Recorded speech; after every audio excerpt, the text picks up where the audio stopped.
Waduh, informasi satu ini cukup membuat kita perlu memberi perhatian lebih lagi kepada anak, adik, atau keponakan kita yang masih remaja nih. Seorang bocah SD nekat mencuri motor, tapi setelah ditanya alasannya, bocah ini mengaku hanya ingin naik motor, kemudian motor curiannya ditinggal di pinggir jalan. Seorang bocah sekolah dasar mencuri 3 sepeda motor. Motor curian tersebut tidak untuk dijual. Namun, bocah tersebut hanya ingin menaiki motor itu lalu setelahnya ditinggal di pinggir jalan. Seorang pelajar kelas 5 SD negeri di Kabupaten Madiun diserahkan ke kantor polisi karena mencuri motor di Masjid Jami, Kecamatan Melayan. Bocah berinisial GK ini sudah 3 kali mencuri, namun aksinya yang terakhir pada Rabu 27 Januari 2021 diketahui petugas keamanan masjid. Pelaku kemudian diserahkan ke Polsek Mejayan. Anak pertama dari 2 bersaudara ini sempat menginap 1 malam di Polsek ditemani ayahnya untuk diperiksa penyidik.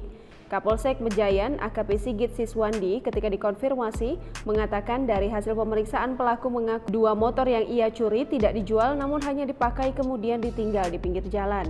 Pelaku mengaku hanya ingin naik sepeda motor. Menurut pengakuan orang tuanya, pelaku memang memiliki perilaku nakal. Ayahnya yang berprofesi sebagai tukang bangunan langsung sakit setelah tahu anaknya dibawa ke Polsek Mejayan. Sigit menambahkan 2 motor yang berhasil dicuri pelaku adalah milik ketua RT dan milik ketua RW di tempat tinggal pelaku. Ia menambahkan karena usia pelaku masih di bawah 12 tahun, kasus ini ditangani oleh unit PPA Polres Madiun berkoordinasi dengan Balai Permasyarakatan Madiun, Dinas Sosial, dan Pusat Pelayanan Terpadu Pemberdayaan Perempuan dan Anak Kabupaten Madiun.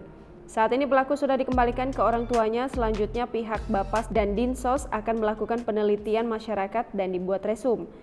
Petugas dari Bapas dan Dinsos akan mencari bahan untuk membuat resum dengan meminta keterangan dari pihak sekolah pelaku serta warga di sekitar tempat tinggal pelaku. Nantinya resum tersebut akan diserahkan ke pengadilan sebagai bahan bagi pengadilan untuk mengeluarkan penetapan atau sanksi bagi pelaku yang masih di bawah umur ini.